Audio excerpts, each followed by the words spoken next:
We are. Here we are. We're in front of folks. Hey, Hey, I love the fact that you're wearing a colored shirt as opposed to the usual black. You are really coming out of yourself, Hirsch. thank you, Nancy. I have really made the effort to let my inner energy shine, and I should actually close the. Hold on, let me close. Okay. Yes, you can tell we're doing this live and it's very spontaneous. There we go. And Hirsch is now setting his lighting. There we go. That's a little better. All right. Today we're talking about I object. Last week we talked about handling objections, and this week we're going a little deeper into that idea of objections. And I decided to look up the word object in the I did a Google search for the definition. Yes, object is a thing, but I object to express displeasure or disagreement. And I think that is why people shy away from objections, because they don't want displeasure, they don't want disagreement, and yet there is value to that. Would you agree? Yeah, Nancy. I mean, I think in general we avoid discomfort. We're trying to keep things light, remain comfortable, remain positive, and we view objections as a negative, which makes sense in a way. If someone says, for example, well, I think I'm at this time I'm not investing in services that do X or Y, then that's perceived as negative to us. But the yes brand, the yes and rule of comedy, improv comedy, is that we always say yes. We say yes no matter what. No matter what. And an objection, somebody who is voicing the not yet message, is actually bringing forward something that's valuable for us to take a look at. Too often, people in a conversation feel like they have to go along to get along. And so they may say things and they may accept things which then later they're not really happy with. And we may be doing the same thing, right? And so to be able to voice one's displeasure or disagreement or to say stop is a positive signal in a relationship. It actually suggests that there's a certain positive degree of connection that allows someone to be authentic and be honest and to raise an objection. Yes, I think that it's part of the communication, and that's and I'll tell you, as I often do, I feel like I want to share having overcome some of these hurdles, because I all the things that we talk about in our know and sell pointers have come from experience, and it's not always just sometimes it's knowledge that we acquire in our professional journeys, but a lot of it is trial and error. And I remember being on discovery calls and dreading objections, dreading the point at which they would say what was wrong. Now I court it and I wait for it, and I am completely unsurprised by it. And what's more, at the end of a call, if I haven't sometimes people, this is something that I'm interested in your opinion on, Nancy. Sometimes people don't voice an objection. They don't affirm a desire to engage or buy, but they don't voice an objection. They don't really say anything. Yeah, that makes it so hard to know how to respond. And it's interesting you used the word that we need to court their response, because I believe that when you're not getting them to voice any objections, there's always something that's not quite right. And so we do need to give them permission. And that's my response, Hirsch. Mm. We need to lay it out and actually give them permission, invite them to say, I'm glad that everything looks like it's in order, it feels okay. But, most people, there's something that isn't quite right. Is there something you're thinking about along those lines? And to offer them that opportunity and to invite it, because otherwise it's stewing inside. Yeah. Yeah. And this, there's this feeling of, let's say they haven't really objected. A Mm-hmm. really experienced salesperson, or a really experienced, you know, well, let's just say salesperson, but a really experienced professional in this area will say, well, so shall I send the contract over? Shall I send are we good to go? Are we ready to go? And and they're fine if there is an objection that, well, I don't know, or whatever, and they'll counter. But but they'll presume almost by default that we're going to move forward. And I'm still struggling with that part. I would rather draw out an objection. Mm-hmm. So is there or on a scale of 1 to 10, as we use that as well, and I think that works.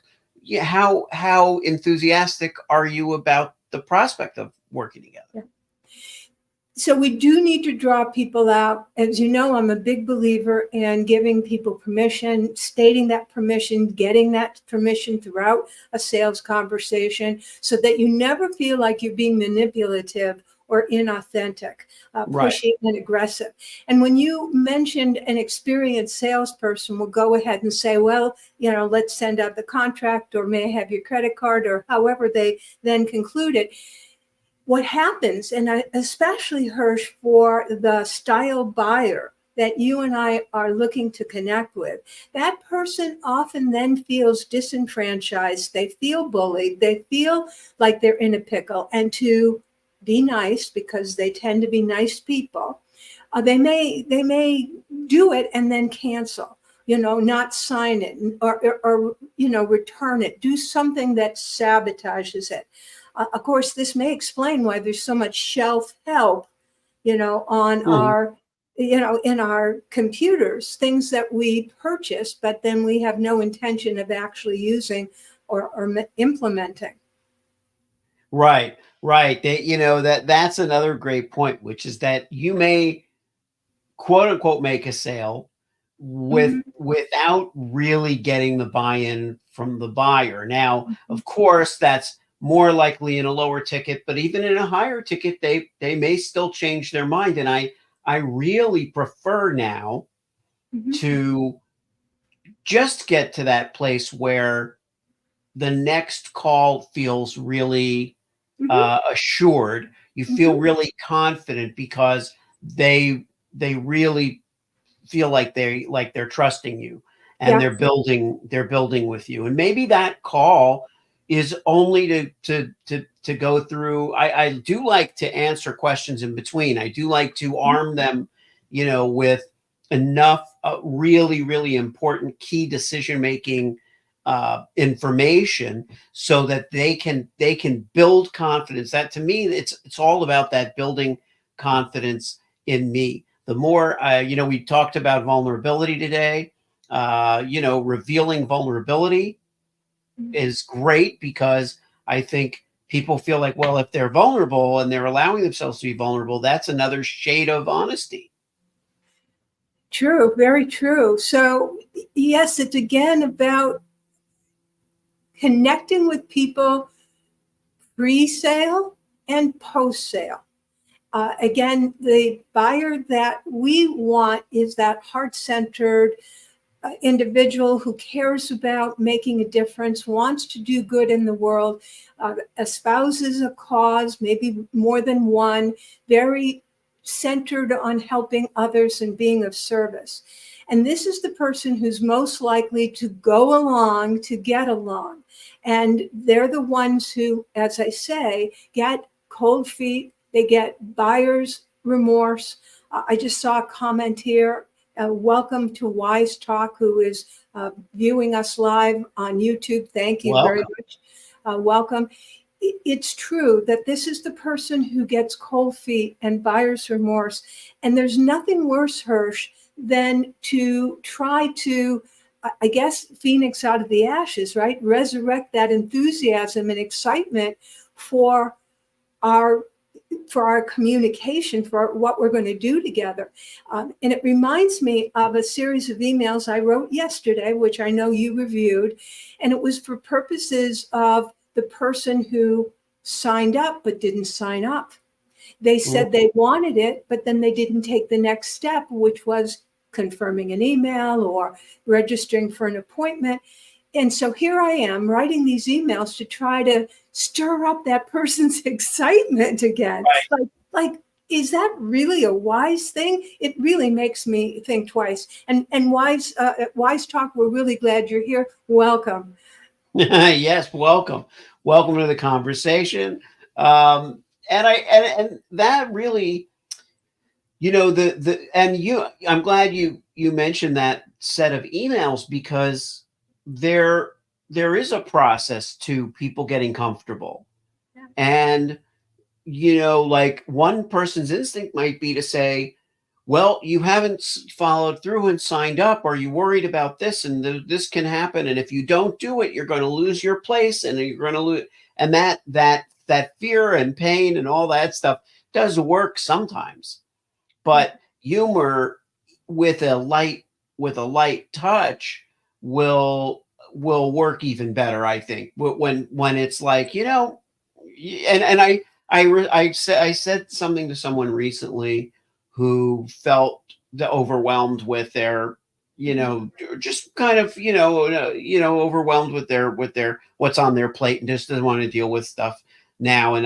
And so they were, not able to engage, and it's funny, I talk about the people who are not able to engage, and I should shout out to all the wonderful clients that I am currently engaging with, because they're so brave, and they're so and it's not brave to just engage in personal branding, but I kind of dive deep with them, and they're so open and so engaged and vibrant and alive with possibility for what their branding message can be. So I really want to thank all of them. But every so often there's someone who doesn't choose to do it, and it's usually a time at that time. Mm-hmm. I'm not doing it at that time. And I said, my response was very heartfelt, which is, it sucks that you are feeling this overwhelm, that this is, because the whole idea of what you and I do is to alleviate tension and stress, take away the stress in your messaging, the stress in your marketing, the stress in your sales. Get rid of it. You do not have to. It's not a heavy lifting deal. This isn't, you don't have to roll up your sleeves and do the work so much as just be open to the solutions. Yeah. Well said. So, any last thoughts on I object? I concur. No. Yes, I concur. Well, be in touch with your concerns as a consumer, as a customer. Be in empathy with your prospect as a salesperson, as a person providing, as a provider of solutions, and just always default to honesty and the truth, because the truth between the both of you is the same. It's one and the same. Yeah.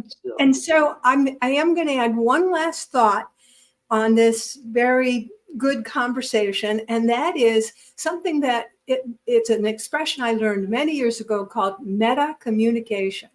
And meta communication, meta is like taking an overview, an above view. And so if you, the seller, sense that your buyer is not being forthcoming and is somehow not objecting and not saying what's on their mind, but you sense something is amiss, say it.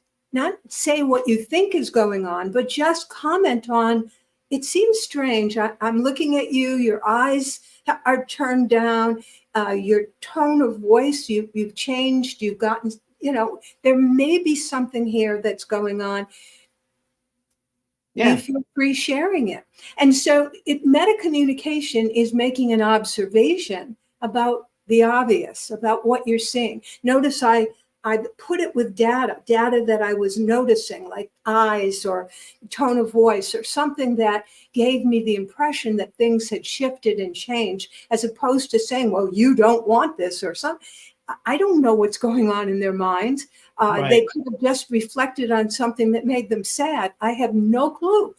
And it wasn't about me, it's about them. But I have every right to comment on our conversation. Yeah. Yeah. Excellent. All right. So thank you. Appreciate that wise talk. We very much value and appreciate that you hopped in and participated in our program, and please come back. We're here every Tuesday at noon Eastern time. To your sales success, it's Nancy Zier, the sales whisperer, and Hirsch Repoon, the message therapist.